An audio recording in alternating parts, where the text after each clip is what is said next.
Welcome back to Jolly Brew. I'm Matthew Broussard. I'm Danny Jollis. And we were going to talk on the phone anyway, so you get to listen in.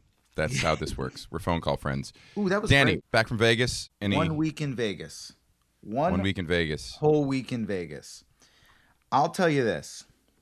Here's my biggest takeaway from Vegas. Mm-hmm. There's a Wizard of Oz slot machine. Not for Wicked, for Wizard of Oz. For Wizard of Oz. Okay. If you let your wife near this thing, you're in big trouble, my friend. This thing is addicting. It is one of the most dangerous things I have ever encountered in my life. And now, Jess, once you crack how this thing works, it's hard to walk away from it. It's hard to walk away from it. What is so addictive about it? The colors, the sounds? The colors, the sounds. The bonus is thrilling. You unlock characters. Jess doesn't play video games. Right. And on top of that, you take video game and you go, now there's money. You can win money. It's thrilling. And let me tell you, and I'll tell you this, the game is vicious when it's vicious, but it was good to us a couple times. We went up day one. We went down day two, then ended up actually Wizard of Oz. And then day three sort of started giving back almost everything. Okay. But my thing is break even in Vegas gambling all day and twice on Sunday. Sure. So I went into the day with a very good attitude. That said, got our ass kicked. Finally was like, we just got to have lunch. Like we were down. We weren't yet down for the trip, but we were down. And after lunch, Jess is like, can we just put in a little bit more? I was like, okay. And we get a little win. And we get us back to like rolling down a couple hundred on the day. Yeah. And I go, time to walk away. It's time to walk away. And then Jess goes, can I just put in $10 more? Like take out that winnings. I just want to put in my last $10 bill. And you do $3 spins on this thing. So that's 3 spins. I said, babe, I don't like it, but fine, $10. Third spin hits and a $1,200 hit. Wow. And so and now up for the week. And now I'm terrified what happens the next time we go to Vegas. Like the long-term ramifications of that hit are big. But Wizard of Oz slot machine, shout out to whoever made the Wizard of Oz slot machine. You have made an unbelievable drug for my wife.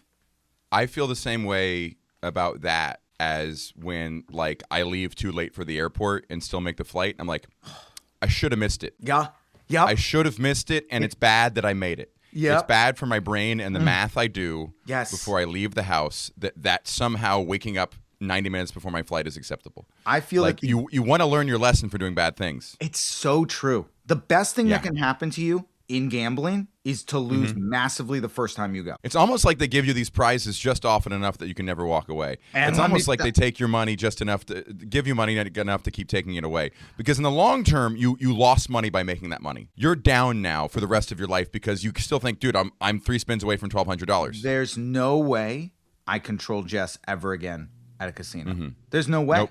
There's no chance. In fact, I would believe that they studied her face and watched you all week and like figured out that she was very susceptible to this and give her that one little thing to know that she'll come back now. If I were the makers of that game, I would clip this, I would put it out and watch a man go, I just lost my wife to this Wizard of Oz slot machine. It's over. It's done. Yeah. She just switched to the gold standard. She will be playing this game. That's a deep cut reference, by the way. I don't know what that means. Okay. The yellow brick road was supposed to be purported to be a metaphor for we should switch to the gold standard with the U.S. currency. Wow. Yeah. Not necessarily true, but people believe that that's what L. Frank Baum might have meant by the yellow brick road to Oz. Well, there you go. Well, there you go. They got us. Folks, folks. But other than that, Vegas good. Got through it. Was 10 days on the road. Just got back home. So... boy, do I feel kills good. You. You get slightly worse sleep every night until you're a zombie. I mean, in Vegas, and I have vices. You don't have vices. I have vices. I have vices, but you'll never know about them. You know about mine. I have one gripe. This is like my boomer complaint.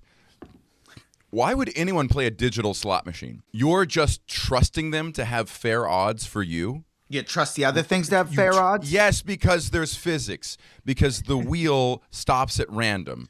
At least with the older models, it used to be, well, I can do the math. If I hit 3 sevens, I hit this much, and there's 20, then it's what's 20 to the third power. That's how often I'm going to win that, right? So it kind of guarantees, and you could do the math for what's the payout for each combination. And are we at 49%? Are we at 40%? Right? With digital, we're just trusting them. And of course, there's like the gaming bureau that's going to go in and test it. But how much does that person get paid? What does the guy who does the math for the gaming bureau get paid? Not enough for how smart they are. For the statistics they understand, for the mechanics they understand. They go and examine each slot machine and they have to run through the code. You think they have a qualified person for the money they pay that person, the state salary they pay that person? You think they're not susceptible to bribes by the gaming company? They could write them a check for $50,000, no sweat, and say, hey, say it's 49 when it's actually 47. What is your faith in the systems? None. I have no faith in the system. We're gambling, baby. We're hoping that the Wizard of Oz slot machine does its nice payout to us and not you. You're right. We're trusting it. The only thing I can have back is with gambling is very regulated. And I will say that if at some point a machine company was actually, like, if blackjack, if anything was actually, we actually aren't doing what we're purporting. Because remember, every slot machine goes, the odds aren't in your favor. They're openly like. Did you just use the words purporting because I used the word purporting? Yeah, I tried. Yeah. How did it sound out of my mouth? Yeah, because I was like, did I use that right? Nice. But word of the day, by the way. What if we have a word of the day for every episode, and we let guests figure out what it is? Let's do that. Starting from now, we will have a big word that we will try to fit into every episode, and you have to figure out which one it was. All right. I vote we do a word of the day. Every episode. Every episode. You know what I mean? We decided before, and listeners have to figure out what the word was. Yes. And and it doesn't have to be used correctly. Yeah, I was gonna say, well, here's a hint. If it's used incorrectly, for sure, then that's gonna come out of me. If it's used correctly, it's probably coming out of Matthew. No, I'm not. Don't put that pressure on me. You're better with the words. You're better with the word. I'm not a big reader. I'm better with the movement. You see this? Yeah, you do have a lot.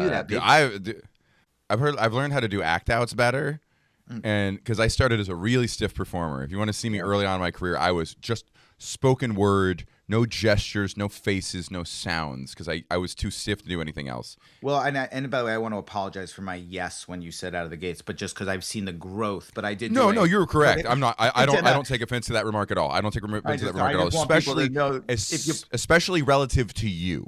I think that is very true. Yes. Yeah, and it's like saying it's like comparing like the opposite for us. I'm like, you're a phenomenal writer. You're a wordsmith. You're all that thing. But words are a bit my specialty in terms of the how punchlines work. Being able to just sell a joke rather than writing an ending. I'm like, why would I ever write a joke again? This is so much better. Okay, good premise, and now just go blah, blah. And the crowd doesn't care that I got there with cleverness or with physicality. They got the laugh at the end. Particularly if it adds, right? We're taught don't do a hat on a hat. But to me, I'm like, if you have a great written joke, and then on top of that, you can sell it a little bit more with something else, it's like, well, then we're really cooking. Right. Now we did something even higher, shows a little bit of effort. I had to do because I was selling merch in Vegas. I did the blimp. The blimp joke was the only joke I kept. I mean, this is so inside baseball, but I'm also shout out to Bill Burr. Bill Burr, I think, is the best, sneaky best physical with the microphone comedian. Like, and again, he could post up and just hit home runs the whole set, just plant his feet. Right. But he chooses to add with physicality, and so with the blimp joke. I'm walking, I'm wrapping the microphone, I'm wrapping the cord around my hand. I didn't know you did that. I tie myself to the blimp, and then it's this, but I tie myself to it. It's so cool. It adds such an extra element, and I mean, fully like shout out Bill Burr for it, but it's so fun to do it physically. Yeah, it's like the helicopter joke of his is one of the most like ridiculous act outs ever. And from him, it kind of comes out of nowhere because this is what I learned from acting class. If you're going to do something extreme, transition to it quickly. do it shortly, and then transition out of it quickly. It's the derivative. It's the sudden change in how we're performing. Beth Stelling's also brilliant at it, and Maria Bamford, because they'll be talking, and suddenly they're doing a voice just out of nowhere, and then they're out of it, and you're like, that was such a it's like going from softly talking to screaming loud, and then back down again. Your comedy reactions often comes from how quickly you change states. Yes. Well, it's like the ultimate misdirect. You almost misdirect with your voice. Yes. And then all of a sudden you go bang, and it's misdirection. Yes. It's just misdirection with something else on top of the It's beautiful, dude, man. I love. Hey, Matthew. Yeah. I fucking love stand-up comedy. I love stand-up comedy. It's so cool. It's the coolest. And that doesn't include crowd work. And also, it's dying. No. It's it won't die. I don't think it's dying. It's like saying public speaking's dying. No, it's always going to. Comedy, I think, by its nature, has to. It's what we do is the very pared down. Look at me up here with no bells, no whistles, and I'm gonna somehow entertain you, despite all of those. Despite this should be boring listening to a person talk for this long. I would say, for the record, I feel like it's dying from the inside out, not outside in. I think outside, there's people who want it. I feel like there's just so many people. It feels like doing stand-up comedy, actively trying to ruin it. Yes, but I would take this back to the algorithm doesn't value quality over quantity. So engagement, I'm going to say this probably every episode, but when you change an algorithm to show things that people want to click more of, they're going to show much more enraging and upsetting stuff. And then when you value shorter content, you by nature have less enriching content. So the attention spans, and this is because we could regulate social media to not value these things, but we don't, because social media companies don't want to spend the extra money to do it. They can make more cash, more profit by spending less time and just doing the quick, easy option. And the reason that they're not regulated is because, Citizens United, because corporations can give as much money as they want to politicians and basically buy the laws for themselves to make things easier. And then that's it. Every problem in America comes back to Citizens United and political spending. Every time. Get it. Citizens United is killing stand-up comedy. It's somehow even killing stand-up. Even stand-up. That was fun. Is there anything that's making good? You know what I will say, as annoying as social media is, and editing my clips has made me go, oh, you have to you really have to play to the shortness of people's attention spans. So when I edit my clips, I then write my stand-up with somewhat similar, let's not let any lulls happen. But then again, I probably write my stand-up a little denser just because when I'm in front of a crowd, I want the next laugh as soon as possible every time. Where's the next laugh? Where's the next one? So you're better at editing clips, and you're very good. How was your trip this week, Matthew? Oh, my Lord, Daniel. I was going to add one more thing about acting class that I thought was really neat, and maybe this will be for the comedy nerds. Okay, Bob Krakauer, shout out Bob Krakauer. He taught me that every scene functions like a joke. Every scene, especially in comedy, but even in drama, there's something being withheld, and you're actually being actively steered towards the wrong answer via kind of ambiguous acting. And then at the very end, there's a sudden reveal of information that shows it actually all went the opposite direction of what they were leading you to think. Not every scene, but often scenes have this. It is structurally very akin to a joke, and a lot of times, oh, he's upset. He's scared because of this, and then you reveal actually he's excited because he was the one plotting it.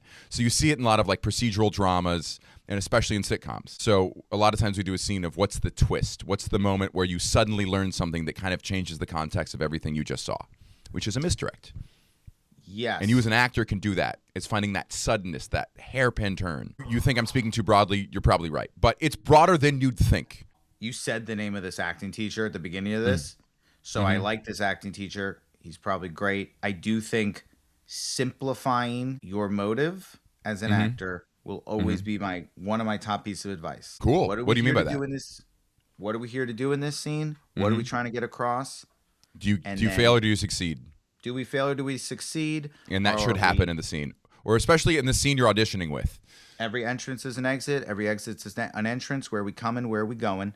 And then from there, it's like simple. I think playing bigger ideas tends to create this other thing. And a lot of times it just creates a weird...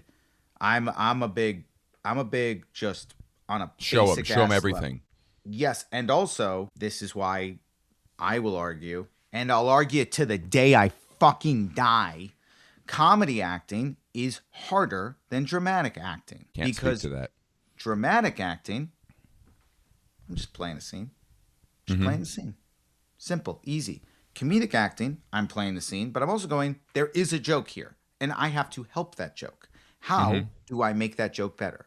What do I do? I'm not just playing my character's intention. I'm also playing the beats of the scene. What are we doing? Oh, in this scene, even though I'm playing this thing, that you're the funny one in this scene. So I need to straight man you. So I'm not going to, even if my character might get, all the time you act with people and you're watching them and they're not acting it wrong. And particularly when people do comedies, you see them like play big and I'm like, but you're not the funny part of the scene. You don't understand what the funny part is. Doing comedy is so much more complicated mentally versus dramatic acting where it's just play it. Your character is upset. Be upset. Okay. I agree. But I think we get one. I argue, and you can keep this in. I argue we get one. Okay. Stand-up acting per, and the rest needs to be because here's the thing. You and I'll say it again, fucking love stand-up comedy. Yeah, and we can talk stand-up comedy, and I love acting. I'll talk acting till the cows go home. But there's gonna be people listening to this being like, I get it. So I think it's one. I think that's our. People like hearing about acting. To be fair, I'm not as much of an actor as you, and I like hearing you talk about it. But yes, I get what you're saying. But one per. I'm so happy I'm not an actor because I would never shut the fuck up about it. As much as there is to talk about with stand-up acting, there's so much more shared knowledge. There's so many more movies. Yeah, okay. I had this is my week. Cincinnati, good shows. Commonwealth Comedy Club. Can't recommend it enough. They're fostering talent. It's an old church in a interesting neighborhood. They bring out a good crowd. They work on their local comics. What was hard about this weekend for me was I flew home yesterday. I had an 11 a.m. flight, Cincinnati home, and I kept getting a notification about the weather. And, it was like COVID where I'm like, everyone keeps talking about this thing. I haven't even looked at it. It's not a big deal. And then I actually looked at the forecast, 18 to 24 inches of snow. And I rebook a 6 a.m. flight. And they said, only standby because your flight's not canceled. And it's like 26 seats, and I'm number 26. I wake up early, and they said, you'll be good. You're standby, but you're good. You're diamond, all that. I show up. I'm number 5, and it's a completely full flight. I get snippy with the person at the desk. I call Delta. I'm like, why did the app say one thing, and I have to come to the airport to know that I'm not flying home today? They go, well, you still have your 11 o'clock. I go, that's getting canceled, and you fucking know it, and the only reason I can't get a confirmed seat on this flight is because you're too cowardly to actually cancel it. We both know I'm not getting home today if I don't get on this flight. So cancel it, give me the confirmed upgrade. And they're like, we can't do that, sir. You have to only standby. Shout out Levinson family. It was a group of 4 ahead of me. None of them showed up. And then I was next on the last seat home. 11 o'clock gets canceled. 5 o'clock gets canceled. They told me I wouldn't have been home till Wednesday or Thursday. Oh. And I've never packed lighter in my life, Danny. I left on this trip being like, it's 2 nights. And gosh darn it, I didn't pick one extra item of clothing. Everything is my laundry bag. I'm emptying my suitcase, and it's all going in the laundry because every pair of underwear is dirty, shorts are dirty, shirts are stinky. Yep. And here I'm going to be stinky in Cincinnati for 3 days. What a win. Stinky in Cincinnati? Cincinnati. Stinky in Cincinnati. Coming to ABCBS. The new 4-camera sitcom. They run a laundromat, but they don't know how to clean up after themselves. Stinky in Cincinnati. Stinky in Cincinnati. I can write that show, baby. It's a multicam with a studio audience, but there's no studio audience. They break the 180 rule. It's a studio audience, but they break the 180 rule. What the fuck is that? Have you seen that with the Garage show? Yes. Multicam studio laugh track, 360 degrees of coverage. Where's the crowd, Tim? Fascinating. Where's the illusion of a live audience? And here's the crazy part, because I have a friend on that show. Live audience. Yes, for the scenes in the garage, yeah. For everything. They film the whole not for everything. There's scenes at home, yes, that are clearly cutouts, yeah. But no, so they do so this is true of every multicam. So every multicam they do a day of filming where there's no crowd. And so they can get more angles, and they get all the angles that you could. I've done that, yes. The only multicam I did with no audience, but there was a place where the audience should be. But then the next day they do it in front of the audience. That's the actual laughs you hear. I'm not talking about that. I understand that. But I've never seen one. But then I agree. I've never seen. But watch the first episode because when they go home, the cameras are 360 degrees of coverage. It's 90, 90, 90, 90. So you can cut every direction. That's insane. That's insane. Do you understand what I'm saying? No. I hear you. And I just want to be clear. They actually do it in front of a live audience. They just take the way they film it on the day where the audience isn't there. They break the line, which is unique. I've never seen that before. I debate if it's cool, but I agree. But back to your trip. Yeah, I got home. 2 hours of sleep, by the way. 2 hours of sleep. Got home somehow. And I've never experienced a snowstorm in New York City. I've always been out of town. I've got to experience 2 this year, and I'm in heaven. Walking around in a foot of snow. It's fun. Snow is fun. Delightful. No one talks about it. Snow is fun. It's incredible. I grew up without it. I think you had some growing up. I had none. Tons. Corpus Christi, Texas. Yeah, so Virginia gets got. We would have, every couple of years a massive one. And I lived Fairfax County, but really Great Falls, Virginia. So we're way out there. Great Falls, named after our waterfalls within walking distance. So we're talking suburban, close to rural. So when we got snow, we would lose power immediately, given. It wasn't even a question of would we lose power. We would lose power so much where I lived, constantly. So we would lose power. It'd be so cold, but the snow was so fun, and we had these power line hill we could walk to, and we could sled. Oh yeah, and we would sled. We had the older kids would build jumps, and then we would go flying off these jumps. We have that at the park here. People are skiing down the hills at Fort Greene Park. They're skiing down the stairs. Dude, Red Bull came out and clearly was filming something where people would just come out with their skis and their snowboards and do jumps and stuff. And did I do this bit already? One of my favorite things about snow in New York City is people start skiing, and you see that and you realize, they kept skis and snow boots and ski gear in a 300 square foot apartment for years with their girlfriends or wives being like, it's taking up space. Why do you have that? Get rid of it. Put it in a storage locker. We can just rent it. You can just rent it. You can just rent it. We just go once a year. Why do you need all this? It takes up space. I want to put stuff here. Or listen, I'm being misogynistic. It could also be their gay husband nagging them. Don't make it any better. But just the fight over closet space and storage space in New York City for couples is truly a war for the ages. And then the snow comes down and they fuck you bitch and they cross country ski away. Oh, I'm what making a day. It to work. You get there faster than the train. Can't get an Uber. Can't get an Uber, but watch it is weirdly fast snow skiing. It is the fastest way to get around. Oh, 100%. I mean, in the snow. Yes, for the 4 days every 4 years that this comes in handy, 100%. Right now, they are the kings of the castle. Yep. And we just had snow 2-3 weeks ago that still hasn't melted. And snow in New York City, it's so beautiful when it comes down, and then it hangs around, and you're like, get this gray dog shit off of my sidewalks. It looks gross. It smells bad. I can't wait for it to be gone. And then new snow comes, and it's like rebounding into a toxic relationship. It's different this time. It's going to stay nice, and it's never going to be dirty. There's never going to... That's so fun. That's so funny. Everything is healed. He's different. He's changed. It's not the same. It's not the same as last time. This time, snow is beautiful. That's so fun. I've also loved... When I lived in New York, the most famous thing on earth is when it snows, it's horrible for a couple weeks after. Yeah. I love when I go on Twitter and they're like, check out Mamdani's New York with the shitty snow. And I'm like, oh, yeah. Hey, have you never been to New York before? That's always been true. Always. Every single time. Hot take. People who are like, I don't know why anyone would live in New York City. That's the same energy as SNL isn't funny anymore. It's the same. You fucking simpleton. You smooth brain idiot. If you think that, you know what I mean? It's just it's the mildest, coldest take. Always being presented like it's groundbreaking.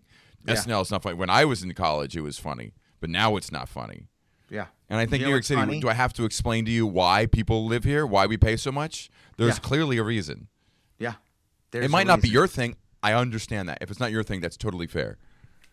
That's the beauty of this country. Some would argue the world. You don't have to live in New York City. Nope. Good news. But for the record, as somebody who lived there and now doesn't live there, it's awesome. It's amazing. It's amazing. It's so great. It's so such great. a great place to live if it's your speed. And I struggled with the speed. I love it. I struggle. I can go about a week there before I get, but I also have lost my calluses. You got to get those New York calluses going. Because once you get the callus, it's almost like working out where it's like first couple of days you're like, fuck. Once you get that, I've been in New York for a couple weeks and now I'm fucking pumping. Buddy, 9 years. My whole body is one giant palm. Like I am calloused. I'm worried that like I like walk behind people in regular towns. Like, why are they fucking walking so slow? Like I have to like turn off the New York when I go out of town. I used to have it. Also, similar in New York City and having kids is a thing that you mostly hear complaints about, which speaks to how good it must be because it's so expensive and so many people choose to do it over and over again. So real. Yeah. So real. It's probably better than my last comparison to the SNL thing. I said it and then I couldn't actually draw all the parallels. To me, it's the lazy take of this thing that I've never liked, I don't like. Because the truth is, you never liked a full episode of SNL. You liked the clips when you were a kid. Yes. That's what you liked. And guess what?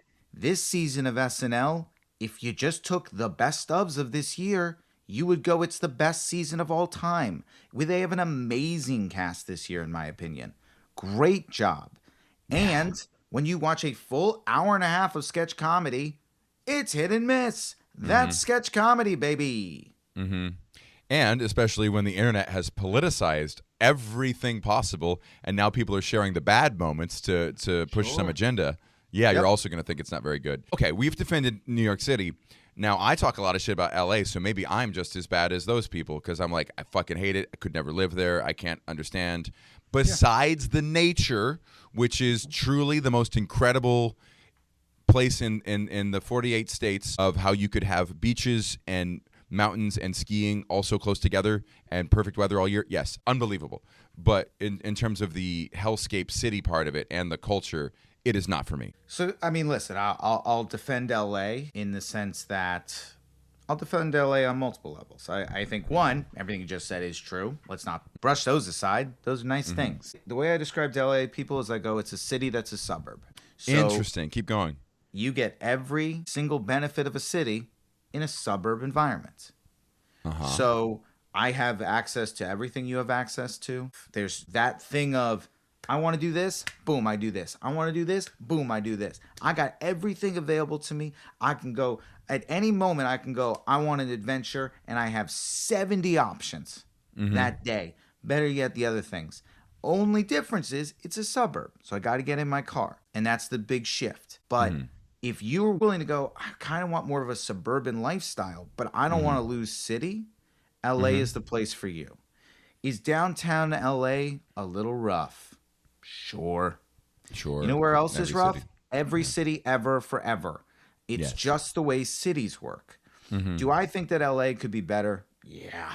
Do I have some political opinions about this city that are pretty harsh? Sure. Do I think that Gavin Newsom is a seemingly fairly nice man who does a terrible job most of the time, occasionally says something I agree with, but most of the time gets too caught in his own mind of how do I win this argument and therefore loses sight of just basic, let's solve the problem 1,000,000%. Do I think that he is the perfect candidate for the Democrats for president if they want to lose? You betcha.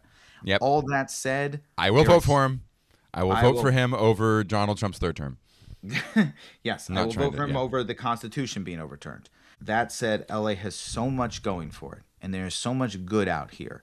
And there's a reason that when COVID happened and everybody fled, they're all coming back because it's a suburb that's a city and it's a beautiful place. And I dare you to look at that sign on top of that hill and not feel a little something in your heart. That's why LA is great. Yeah. Yeah, that's beautiful. I like that. You mostly talked about Gavin Newsom, but that was pretty good. Well, I got lost on Gavin Newsom. I got a little upset about Gavin Newsom in the middle. In my defense, you know, he gets my goat. My mom had a great observation about LA that I never spotted while living there. She was a big HOA lady. She was like one of the people in the Covenants Committee growing up who was like, you can't paint your house that color. You didn't get approval from the board. You cannot park a bus in front of your house in this residential neighborhood where we all pay money and live far away so we can have kind of a nice looking area to drive through. And I understand people who would hate that attitude. Very fair. I understand if it's something you signed up for and you spend money, then yes, I do think you get to police it. You agreed to live in that neighborhood. We went to LA and we hiked, and she looked around. She goes, I hate how everyone's trying to do something so different and so wild with their houses. And we looked at the hill, and there's no uniformity, terrible stuff. Like people seriously like started building a back porch and then gave up, and wild colors. And it reminds me of the people in LA, of everyone's trying to stand out as an individual. And that is annoying and boring. And sometimes the most rebellious thing you can do is just try to go along and be exceptional rather than trying to be different for the sake of being different. But I defend the people of LA all the time. And I say, yeah, you're right. They're quirky. They're all trying to make it. We have one industry versus New York, which has 70 industries. We have one industry here that dominates. And that attracts a lot of quirky people doing a lot of quirky shit, and some of them are weird for the sake of being weird, and we got all that. But it's also a really cool artist community. You have a lot of really cool people. I'll defend this city all day. I think that there's so much good to LA, and yeah, I got my criticisms, but man, so much good happens here. So much great, and some of the most incredible artists and some of the most creative people live there. I get it. I do think it's the people who aren't those people who still carry the arrogance of those people are what I don't like about LA. I mean, how many times have you been in a coffee shop or restaurant in LA and a guy walks in and you go, oh, he must be a rock star. Oh my God, he must be someone famous. This guy in his 50s wearing all leather with his chest open and 7 necklaces and 18 bracelets and the craziest hair that must take 50 minutes to do every morning, and then he just gets in his Prius and you realize, oh, that's just a guy who dresses like the lead singer of Train but doesn't even work in the entertainment industry. I'll tell you where you see that a lot. Yeah. Vegas, baby. Vegas has that. You got so many just older But I respect it in dudes Vegas. that I you're love like, it in Vegas. Dude, my favorite thing about doing the Comedy Cellar in Vegas is we share the hallway with WoW. You share this hallway with this like dancing, like basically circus. It's like Cirque du Soleil, but their version. So when the first show is going on, their show is also going on. So you'll run into them, and like they're just pure circus people. And it's just so funny watching them, because you have these guys and girls who are like the most in shape, spectacular, like tumblers, just like, oh my God, like walking by, you're just like, what even are you? I mean, what are you? And then you have these older guys who like, I don't even know what he does, but I bet it's something incredible. And they do this show in Vegas. Vegas is wild, man. But yeah, you get a lot of that in Vegas. You get a lot of walking around the casino, just a guy You get a lot of guys like just sitting. Yeah, yeah. And you're like, you just open shirting life. It's endearing in Vegas. I don't know why. It's just endearing. And I also, what I love about Vegas culture, it's why it's a place I think I could move, is that for every weirdo like that who has some job in Vegas, they live in a neighborhood next to people who are teachers or real estate agents or accountants, and this odd web of kooks and normies that create the culture and the tapestry, and the people who all chose to move to Vegas. I know. That's wonderful. The people I know from there, they talk about the community there and how it's incredibly diverse racially and politically. Yeah. It's just a neat place. It reminds me of like how Austin used to be. I got dinner with this great poker commentator, Remco. And we were talking about this, and he just said it like very openly. He's like, so the Strip is Times Square. So that's it. How often in New York do you go to Times Square? Exactly. The rest of it's a beautiful, lovely city, and occasionally you go to Times Square to work. But like you do that, and you're like, God, that's just. I was like, oh yeah, Vegas is sick, dude. Vegas. And how many good artists come out of Vegas? The Killers, Panic at the Disco. There's a couple, and they're all weirdly Mormon. They got a good Mormon community. Imagine Dragons, I think. Sign of a good city. Sign of a good city. You got the Mormons coming in. Second, you see a Wizard of Oz tower going up, you know. Wizard of Oz, baby. Can I just ask you one last question? Yeah. I just want to end on something light because we have to end, and I just want just to get you on the record on something super light. Who's at fault in the Tourette's guy yelling out the N-word at Michael B. Jordan? I just saw this. Is it not the greatest I dare you to have an opinion of all time? Oh, yeah. It's the greatest. It's the greatest. Oh my God. I dare you to tell me who's wrong here. I will say that everybody's in the wrong.